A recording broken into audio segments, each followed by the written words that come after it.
Hello, everyone. Great to see you here. Hi, Justine. I'll be seeing you tomorrow. Just doing a check, first of all, to make sure you can all hear me. And hopefully you can, and that you can see the screen okay. So you should be seeing me small down in the right-hand corner, and hopefully seeing my screen up on the left with the slides. So if somebody could tell me that everything is okay, that would be good.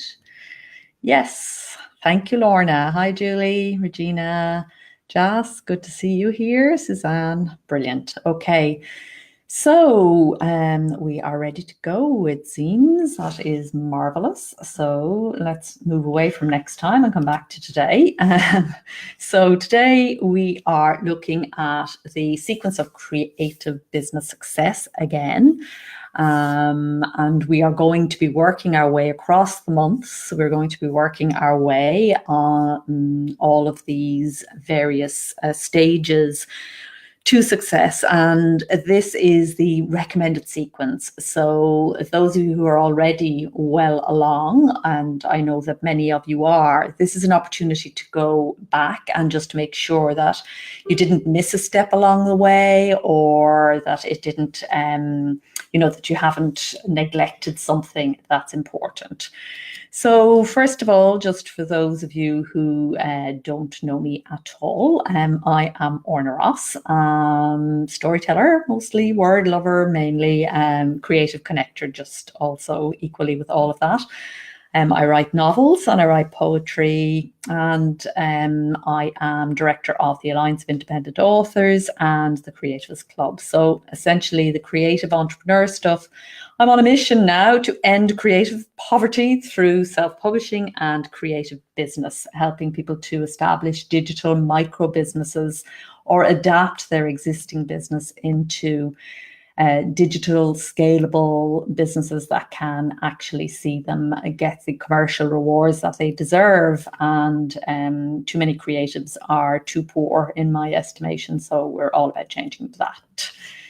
Great. So these workshops, they happen normally on the third Tuesday of the month, but I was in Dublin just back today. So, and at 7 p.m, not 8, that keeps sneaking in there. 7 o'clock this time on the third Tuesday. There's always replays available on my website and on my Facebook author page. So you can always catch up with them. They don't go away. The idea is that you can go back if you need to, and they're not leading on to anything else. They're not selling a course or anything like that. They're just there for the learning that is in them, though they are connected to the Creativist Club, where you can download a lot of the PDFs as printables and so on, and they are an accompaniment to my books, the Go Creative series, and I'll be talking a little bit more about that in a while.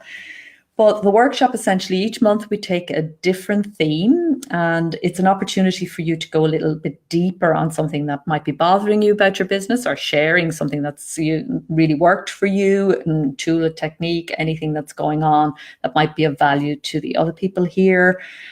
Also, obviously, an opportunity to raise questions and to put into practice some of the principles that are there in the book, and that we talk about here and in the Creativist Club closed Facebook group, and generally in the Alliance of Independent Authors as well. So if anybody has any questions about the workshops generally, please do feel free to ask any question at any time, specifically about the content that we're talking about today.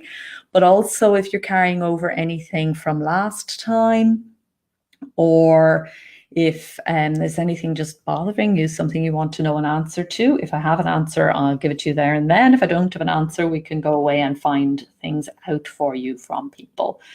So if you're enjoying the workshops and you want to make sure that you get a reminder and you haven't already, I was trying to let people know through Facebook and everything, but it seemed to be horrendously confusing at your end. It all seemed very logical at my end, but it wasn't working. So let's keep it simple. If you just register on my website, go to ornaross.com/workshops if you haven't already.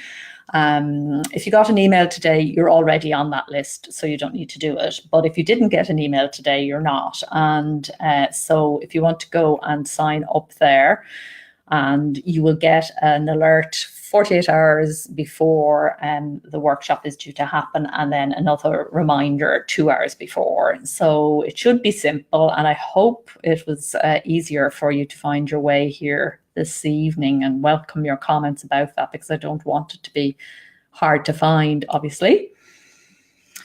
Okay, so let's have a look at any questions. Okay, everything seems to be all right, but do send your questions through. So small recap on last time for those of you who didn't manage to see that workshop, and also just because this stuff, we always need reminding. It never, it's never quite there. It's always like a ball we're throwing out in front of us and running after to catch up. So on those 7 stages, the 7 steps, the 7, whatever you want to call it, in the sequence of success, we began with the first one last time. And it was all about looking at your passion and your mission. Your passion, what you love to do, and your mission, what you want to change in the world. And all creative businesses have a passion and a mission kind of underlining them, sometimes consciously, sometimes unconsciously. We may not know it, we're just attracted to doing something, but if we search there, we uncover what it is. And when we come to the point of wanting to earn a living from doing what we love, understanding the passion and the mission becomes much more important, because when you put the two together, and that point at which the two of them meet is what I call the mashup of passion and mission. And when you get there, you get your micro niche, you get your customer, your consumer, your followers, your fans, you get what you're offering, and you get things like your categories, your keywords, and what you're going to put onto Google so they know what you do, and so on. So understanding, that's why it's the first stage. And that's why if you are established and you're already doing stuff, and particularly if you're struggling with stuff, going back here all the time, you can get new insights and new revelations, and you kind of fine tune it more and more as you go through the years. So I've always known that I've wanted to write. I didn't have a clue why for many years. And, I came to understand the exact nature of my own passion, my own mission, and it has changed. I've done very different things. Everything I've done, though, over those years has fed into those, and it's just got better and better, and things have emerged that didn't even exist when I started out. So, and knowing also this passion and mission stuff keeps you on the straight and narrow. You don't get pulled off all the shiny, lovely objects all over the internet trying to distract you. You stay core, and that's why it's really kind of important to go back there. So any questions about that, we can take them also today. We spoke last time as well about building a long-term, sustainable, scalable business, creative asset by creative asset. And that's what we're going to work through in these workshops. That's what's worked through in the book series. And that's what we work through every day as we go. So making sure that the work we're doing is actually building assets. We spoke about the Goldilocks principle, all about, not profit, not all profit, not all passion, but weighing them equally where it's just right. And we also talked a little bit about the things that help to build your influence and impact. And we break this down much more in this workshop series as we go through the 7 steps. But essentially, we're talking always as creatives about practice, about production, about process, and about positioning ourselves in the marketplace. And finally, we talked about how important it is that your business is U-shaped. That's the only thing that's going to last you for a lifetime. And from here on out, our creative business can sustain us and grow with us. But it only can do that if we do it our way. So did anybody have anything arising out of last time? Any of you that were there last time? Okay, Justine is saying that the email was better. It was easier for her to find her way in this time. I'm glad, because I know you were wandering around the internet last time trying to find us. So that's good. I'm glad to know that. Hi, B and Kim. Good to see you here. Mala, all the way from Australia. Wonderful. Yeah, so if you have any questions, comments, or anything on last time, feel free to come in with them now. Also, you are going to be doing a bit of free writing today, so make sure you have now pen and paper close to hand. If you don't have it, just scootle off there and get it, because you will miss out on a lot of the workshop if you don't actually do the exercises. Lorna clicked through straight from the email. Brilliant. That's how it should work then from now on. That seems to be much better. Thank you, Facebook, but you weren't much help. All right then. Okay, so pen and paper to the ready. We'll do a little bit of talking first, and then we'll go through. I wanted to, everybody will be sharing the various things I'm going to talk about tonight, things like time and space and family and friends. We're all negotiating these as creatives, but every single one of us is going to have a completely different experience around it. And so it's important that you actually drill down into what's important for you, what's happening for you, how these things are showing up for you at this time. Regina is talking about being down, not seeing the stats for Mark Dawson, his incredible success off Rosie for a day or two. Yeah, comparisons are odious always, and especially for creative work. It's not, it's really not, it's really unhelpful. And as you say, it freezes you, it stops you in your creative tracks. And we're going to be looking at this in a little while, how important it is to surround yourself with what you need, not, being protective of yourself and giving your creative self what it needs. Mark wasn't always superly successful, and he's the first person to say that. He found his way may be your way. It's more likely that your way will be a variation of that or something perhaps that's completely different. The problem that we have in this abundant world that we're in at the moment is that there are so many ways being offered to us. There's so much great information, so many fantastic things you can do. The only way to kind of hone in and make sure that you don't get distracted and pulled off and frozen and knocked back in your tracks is to stay core. And that's very much what we're going to be talking about tonight. Yes, as Suzanne says, he didn't start out that way. Absolutely, Suzanne. Well said.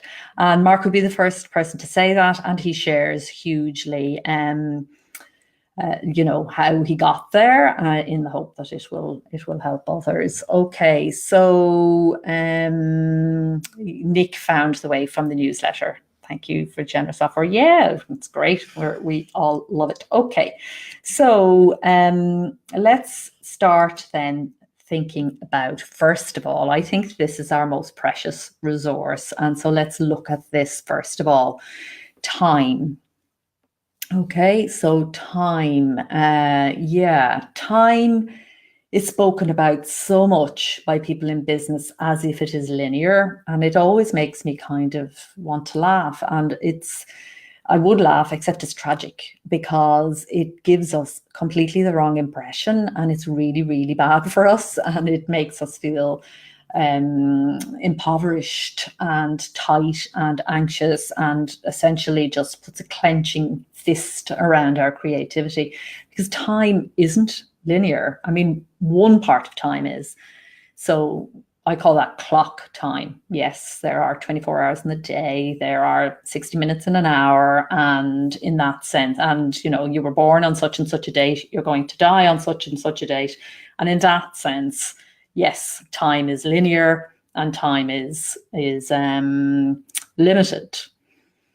But as any of us who have ever been there, and we all have, we know that time is also limitless, because when you go into the creative zone, you actually feel a huge expansion of time, and you're in what they call the eternal, infinite moment that you're in, and that's a completely different perception and experience. If you've ever had, as I have had, the experience of thinking you are going to die. I had a guy jump into a tent in Paris once with a knife in his hand. And I had that experience that so many people talk about, where everything slows down. And my whole life up to then was just laid out before me, all in an instant, but it seemed like forever. And there are loads and loads and loads of examples of this. And time, what I'm saying, the short version of what I'm saying is time is perceptual as much as it is linear. And when we feed ourselves this story that we don't have enough time, that we're too busy, that, time is, blah, blah, blah, it's very similar to when we feed ourselves the line that we don't have enough money and it becomes a self-fulfilling prophecy. So it's really important when it comes to time to understand that it is actually a mind creation a lot of the time. How you feel about time, how you feel about today, and the amount of time you have in today is very, very much about how you feel it, how you experience it in your mind. And there are ways for you to know that you have a lot more time than your busy surface mind thinks it has. And one of those, of course, is the meditation. And another is free writing, because you prioritize. And another is effortless exercise, which also takes you into the infinite now moment. So what I'd like you to do, just a couple of moments thinking about how time shows up for you at the moment. Are you always feeling like you're over busy? It's a very common with creative entrepreneurs, a very, very common thing. It's this sort of slight anxiety all the time that you're not doing what you should be doing, and that you haven't got enough time to do it, and time is going to run out, and you have too many deadlines, too many projects, that kind of thing. Is that going on with you time-wise? What helps, what gets you into the right sort of relationship with time? And I want to introduce you to the principle of return on investment time-wise. So the difference between success as a creative entrepreneur is very much down to certain core kinds of behaviors and habits, and one of those pertains to time. And it's something that you really need to kind of get hold of. This idea that ROI, as they call it, is not just on money, but it's also on time. So you return on your time investment. Those who are doing things well are investing their time. So doing something today, spend time today on things that you know will give you more time tomorrow. So, for example, that might be training a VA into some task that is time consuming for you, and your time would be better spent doing something else.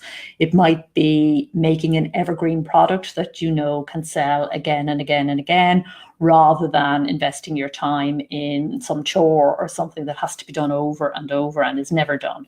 So ROTI, return on your time investment. So we'll just take 3 minutes free writing about time. So that's a very limited amount of time for writing about time, but it's amazing what you can write in that amount of time. Do we have anybody who doesn't know about free writing, know how to do free writing? Nick, this is your first time here, so perhaps I'm not sure if you have done the free writing. If not, I will talk about it. No, okay. So free writing is writing fast, it's writing raw, it's writing exact, and it's writing easy. We practice it 4 days a week in the Go Creative in Business Facebook group. at 7:30 each morning, but again, you can catch up on the replays. Okay, Nick knows about it. So pens to the ready then. Get ready to free write about time. Start writing now.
Write just a little faster.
And just finish the sentence you're writing now.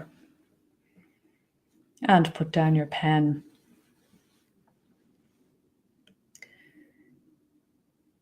So we're going to be moving kind of rapidly through these various things that you do in order to prepare for,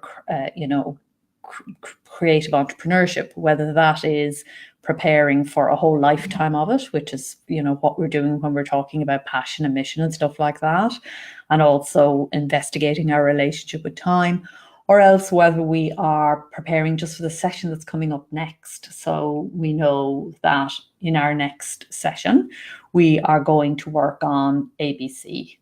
Generally, the research would show, almost without exception, I mean, there are always exceptions, those crazy days where crazy things happen, but always when you prepare for a session and you know what you're going to do, it's far more productive than if you don't.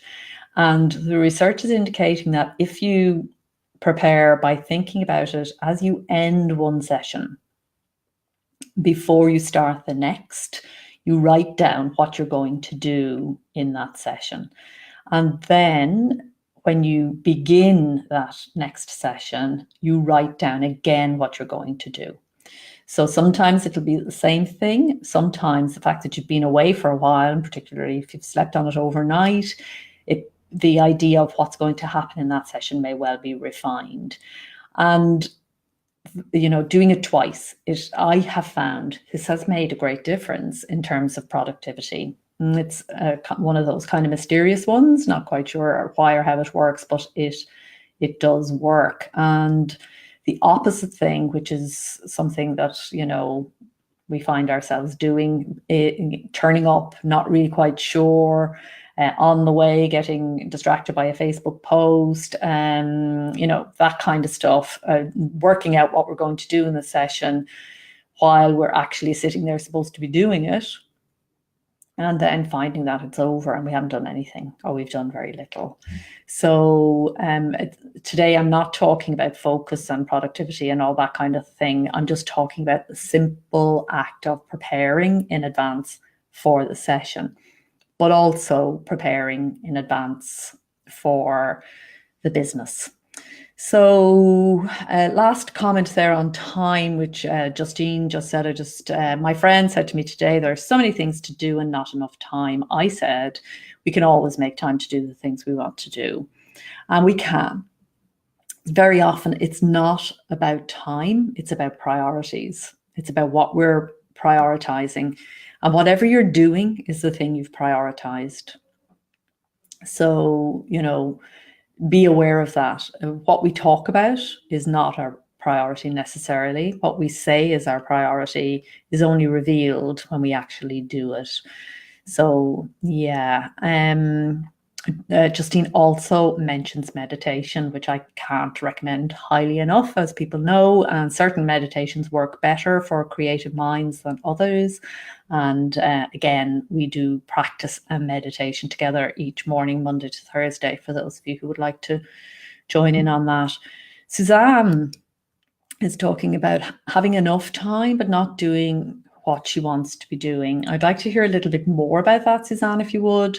So I'm taking maybe that you're in a day job, and so your time for your creative work is curtailed, perhaps. So when we're talking about time here, we are talking about the time that we're getting to devote to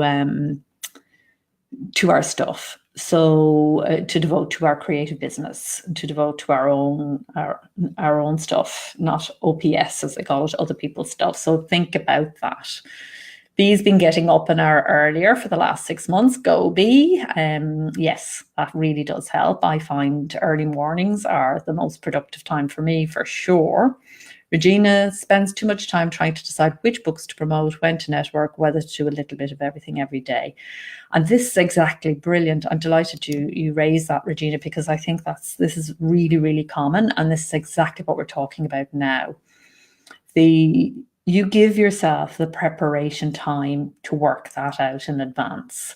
The first time you work it out in advance, it takes ages, but the second time it becomes quicker, and the third time. But what you don't do is go into it trying to work that out at the same time. It's about that preparation in advance. It's about investing the time.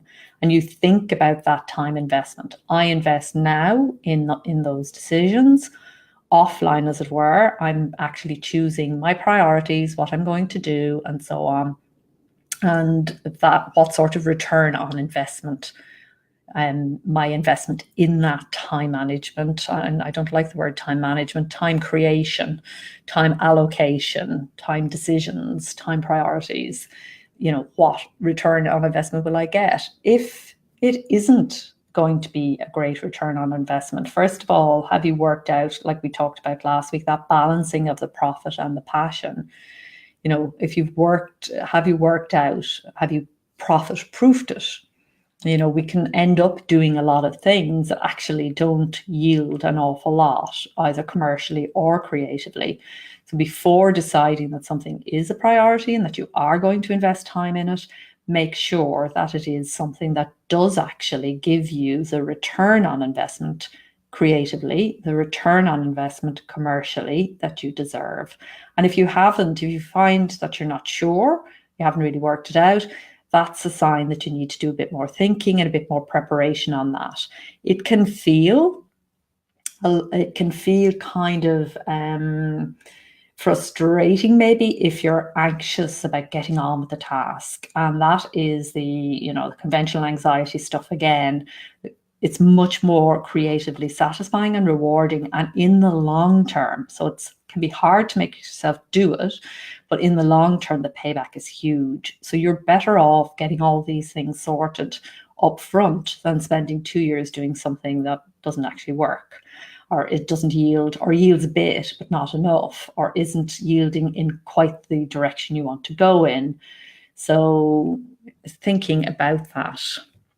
Just as there's so much to do, I just end up getting overwhelmed and end up not doing much. That's pace, Jas, and we're going to be talking about that in a little while. Okay, before we get to pace and some other things, the next one here on the list is space. And space is the very practical thing of where you're going to do the work, and making sure that the space you have supports the creative work and your business work that you want to do, and giving yourself that, working out a way where you can actually have the things you need that really make a difference to you. But I put this nice picture up there as well, because space is also very, very much about mental, creative space. And again, a plug for meditation here, but there are other ways to create space. You need, as somebody in creative business, time set aside for solitude and quiet, silence. We get so little quiet time in this noisy, distractible world. You have to carve that time out. That's very much part of your preparation. And Julie says in a comment earlier that she does a lot of planning for her work activities, but never for her leisure time. And I'm just wondering if you mean by work activities whether you're including your writing and your writing business work in that, Julie, or whether you mean your day job. And if you do a lot of planning in work, but you're not doing it for the creative stuff, then I think you have an advantage because you know how to plan. And it's just a matter now of taking that skill and turning the light over here. And perhaps you don't like the feeling of that. It might feel like, ugh, I'm planned to death over here, and now I don't want to plan over here. And I think the way through that is actually this idea of the return on investment. And also when you do your prep work, which is all the stuff I'm talking about today around time and space and so on, when you're doing that sort of preparation work, get away from the desk, go somewhere lovely, go to your favorite cafe, go outside, well, not today, not in England, but you know what I mean. Don't be doing it in a sort of a horrible, harsh, tough, environment where I have to plan this now and I have to bring in the discipline and I have to make sure that I do what I should do. All that anti-creative sort of approach yields far less than if you say, okay, how am I going to enjoy this? How is this going to be fun? And, what makes me feel free here? So sometimes the people who are thinking that they have too much to do, sometimes the best thing you can do is just let some of it go completely. We'll talk about pace in a bit, about how you pace things, but sometimes it's a matter of you've got too much on. You're trying to do too much all at once. And realize there is space for it all over a lifetime. So we're talking always here about long-term sustainable business growth, month on month, year on year, asset by asset.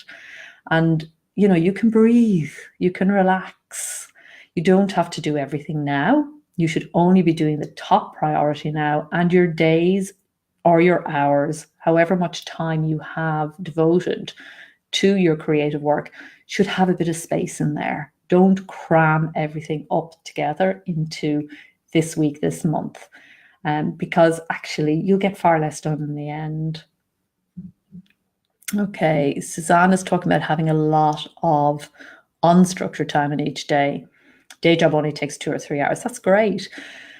Brilliant. So I think the quarterly planner, which Jane is working, my designer is working on at the moment, will be helpful to you, Suzanne, because it's, conventional planners are not great for us. I think when it comes to our creative business, when it comes to our creative work, we don't want to get too linear and too structured and too scheduled. We want to keep that openness, and we want to keep that creative sort of feeling around it. And so I think that creatives schedule in a different sort of way.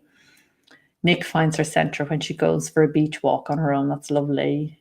Julie means, yes, you do mean your writing activities. You mean you structure, sorry, I'm still not quite sure. You structure your writing activities, Julie, but not your leisure time. Is that what you mean?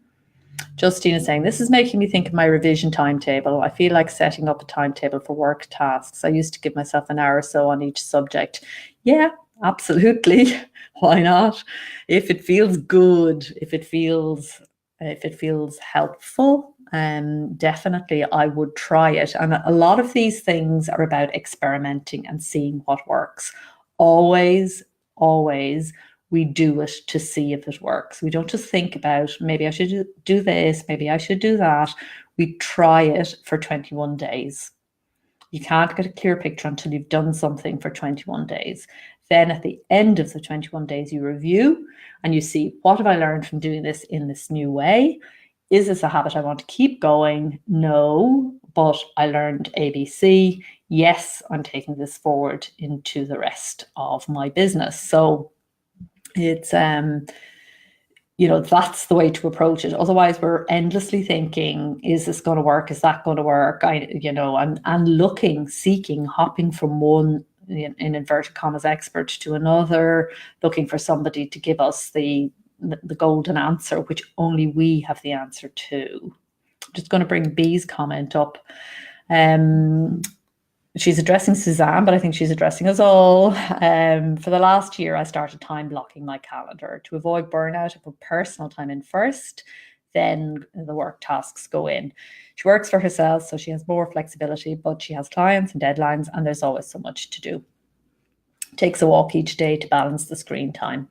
And she's talking about taking breaks. And, that's something that we've talked about a lot here in these workshops, that creative rest is not even a break from the process. It is the process. You must break away and you must get outside and you must move your body, because we're all screen bound.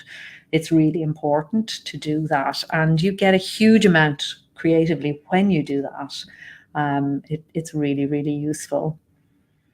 Okay. Justine blew out an event tonight to do this. Oh, aye, that's amazing. Okay, take time out from work. Yeah. So we got to help ourselves here, folks. We've got to realize that a creative business, and one that we're going to create that is going to be sustainable for the long time, isn't about replicating conventional work practices. It really isn't. It's about finding out what is optimal creatively for you. And again, we will work through these things, and the tools that we're putting together will help with these things. But ultimately, only you know. I can't tell you. Nobody can tell you. You're the only person who knows. Okay, not her event. She must add, I should hope not. Okay, let's look a little bit at family. Okay, so for some of us, our family is a support when it comes to creative business. Whatever we want to do, they are there for us. They are supportive when it goes wrong, and they are encouraging all the time. They understand what it is to be creative and that it is different. They respect that, and so on. And for lots of us, it's not like that at all. For some of us, our family may resent the time we take away from them to pursue our creative business. They may fear for us, and this may come out in all sorts of ways that don't seem particularly positive. They may not understand at all what it is to be creative, the urges and needs that drive us, and all sorts of other things. And there's only one thing really about dealing with family and ensuring what we're talking about here. This is about preparation for creative work, and what, you know, it might seem an unusual thing to bring in here, but actually it's really important.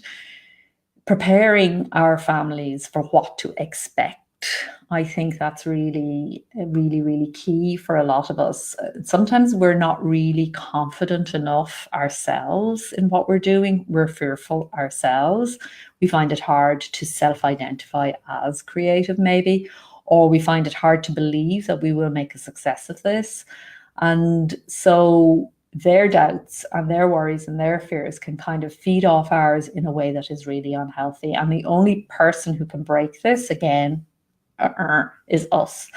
We have to take that stand. So I'd like to take 2 minutes this time, free writing, where you just write about your current family situation with regard to your creative business. Do they know about it? What do they know? Are they supportive? What do you need from them that you're not getting? What do you get? That's fantastic. 2 minutes starting now. Go.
And finish the sentence you're writing and put down your pen. This is a huge topic, and we're only scratching the surface here, but I think it's just, I just wanted to put it in there in the context of preparation for our creative work, and how important it is to prepare our loved ones and let them understand what to expect so that nobody's getting some serious frights. So if anybody wants to share anything around family or and also friends, I'm talking about now, it's important that we surround ourselves, and you guys are doing this by virtue of the fact that you are here, or you're in the Facebook group, or you've joined an association, or whatever it may be. But you know, we can't do enough of this. We surround ourselves with people who nurture us around this stuff, who get it, who get what we're trying to do, who are possibly trying to do similar things themselves, who hold themselves accountable, who are making steps forward. There's that famous research that says, you know, your income and your achievement is the sum of the 5 people who are closest to you.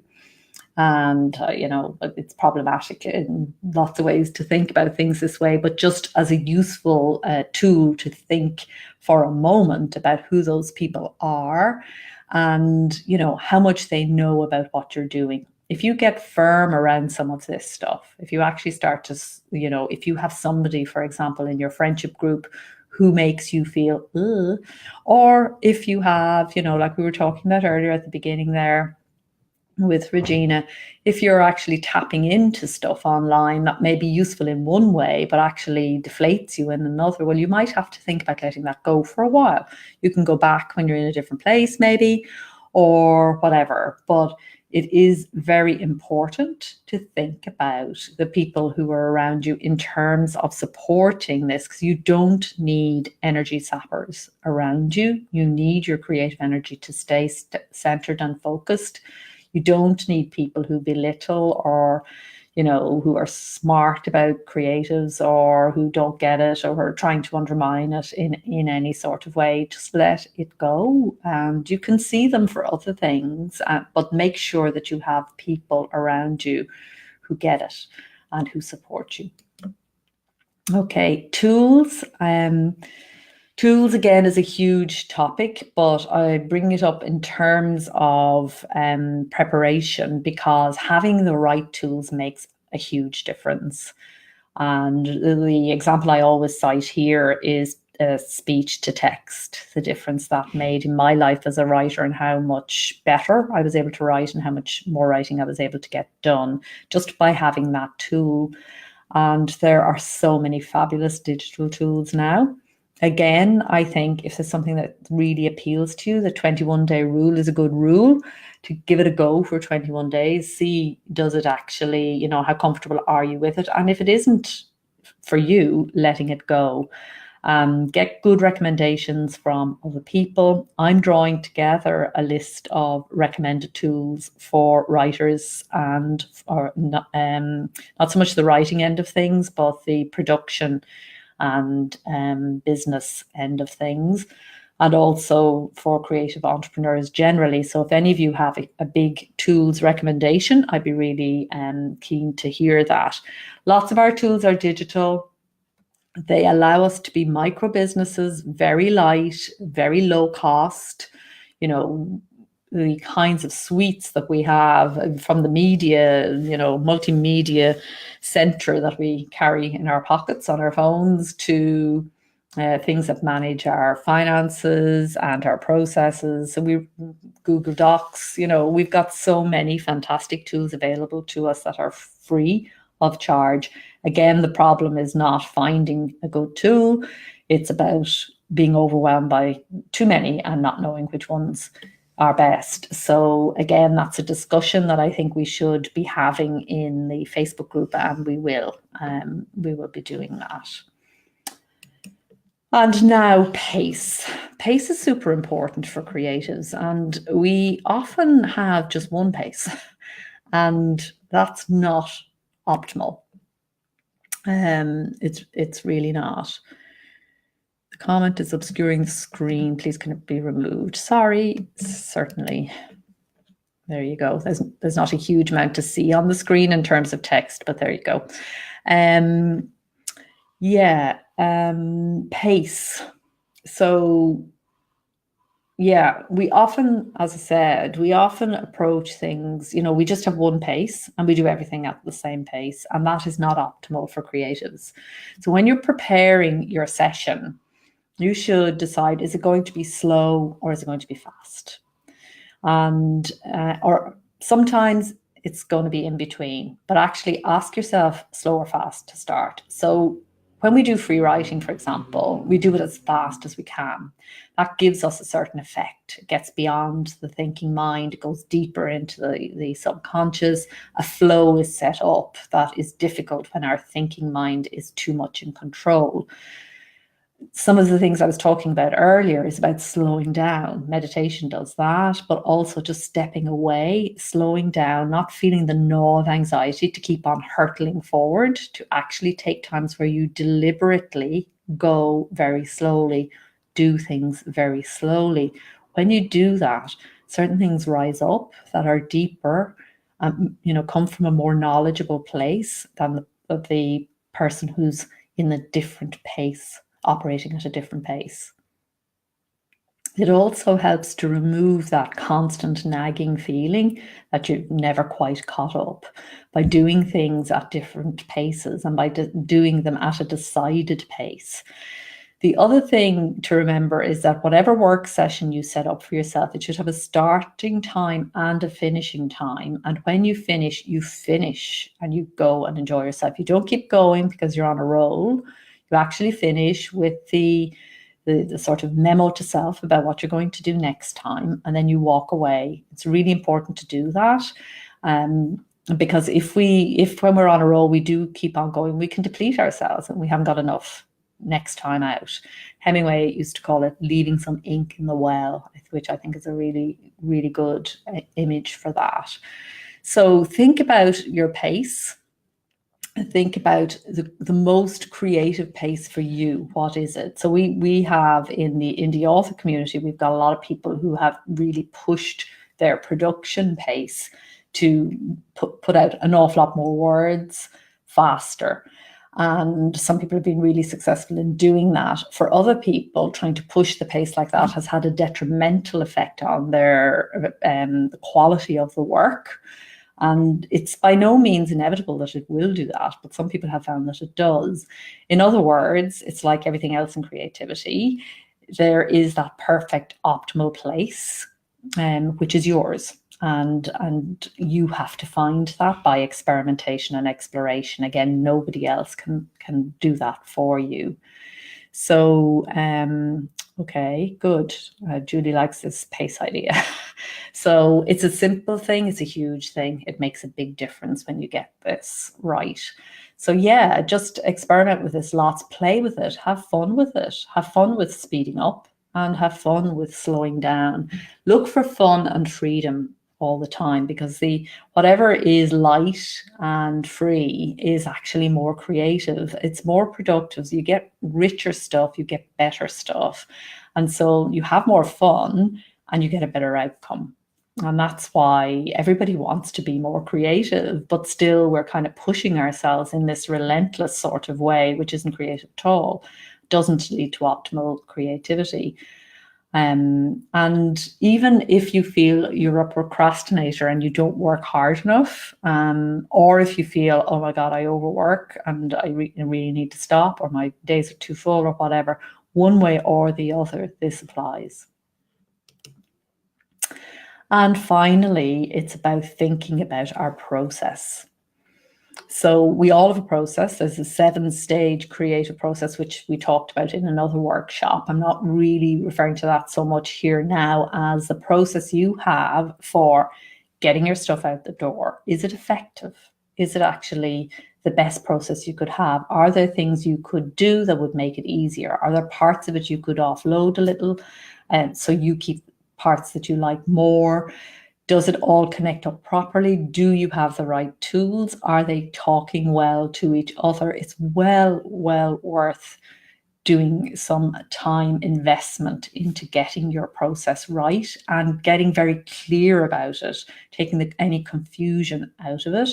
Don't use tools that you feel uncomfortable with after 21 days. After you've given them a proper time to see, are they right for you?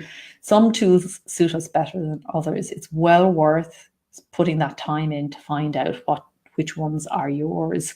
Tools and process go very closely together for a digital creative entrepreneur. So getting those aligned is very important. And think about your processes, the process that will produce your core offering, and that's how you practice that is important, where you're doing it, what we were talking about earlier, the time devoted to the space you're going to do it in, and also how you actually go about it.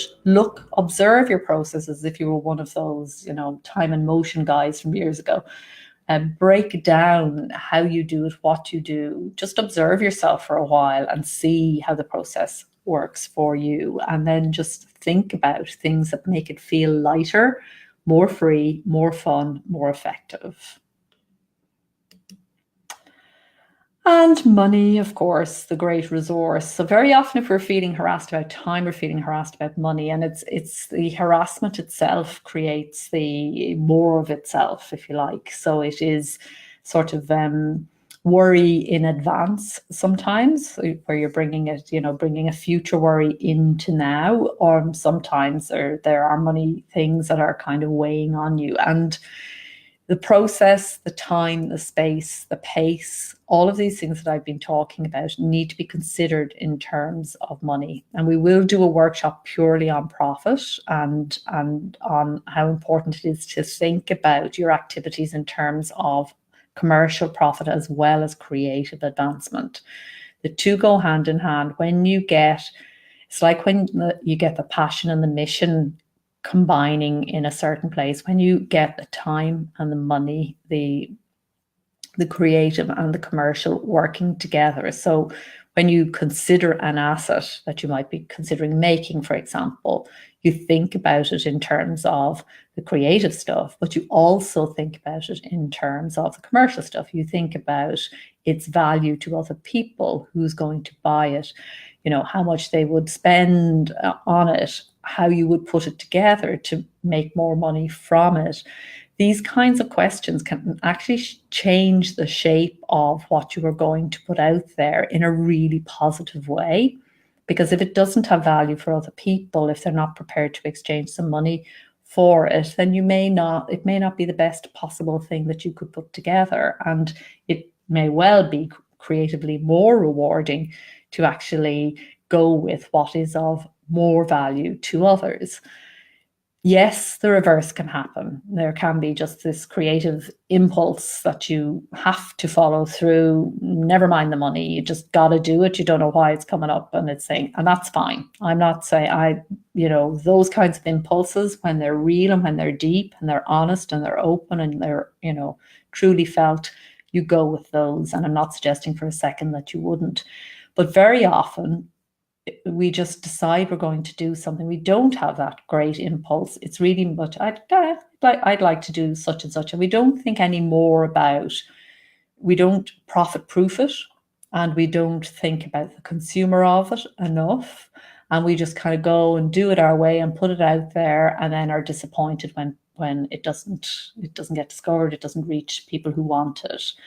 And so that's what I'm suggesting, that some of the preparation process of thinking about money and how it intersects with what you're making can be really rewarding at every level. So you can be rewarded creatively for that commercial thinking, and rewarded commercially for it as well, and rewarded commercially for the creative thinking that comes out of it. So I hope that makes sense to you. So any questions? Yvonne's going. We're all going. Yes, it's a month, or sorry, it's an hour now. So just a quick little thing about what we'll be talking about next time. Any questions arising out of today's workshop? You'll sleep on it. You may have things during the month. Please just put them out in the Facebook group. So it's facebook.com/groups/Go Creative in Business. The title of the group, the name has been changed, so just be aware of that. Next time, we're going to be looking at, all of that's, the lineup is today. We're going to be looking at pitching. And this is about getting a pitch that actually inspires others to take action. So if you can't answer comfortably the question, what do you do, in a way that inspires the other person to take action, then you'll find that workshop useful. And as I said, any questions that you have, please bring them to our closed creative group on Facebook. And we will have a creative meditation in the morning and free writing session, if any of you are free to come along at 7:30 tomorrow morning. And our next workshop will be on the 3rd. Oh, there's none. So yes, there's no workshop now until the start of the new year. I'm going to carry December's workshop forward into the 1st of January. Because I reckon on the 18th of December, there's not going to be a lot of people interested in thinking about pitching and calls to action. But on the 1st of January, you're probably very much going to be thinking about things like that. So yeah, 1st of January is a Tuesday. So December's will be on the 1st, and then January's will be on the 19th or something like that.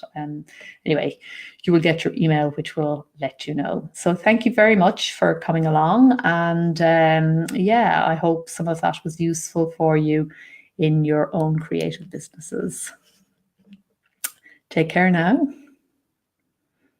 Yes, Justine, I'm looking forward to it. Our meeting tomorrow with the ALCS. Be talking about author income. Yeah. So I'll see you then, I think, if you're going to be there. Okay, everyone, thank you very much. Go creative. Bye now.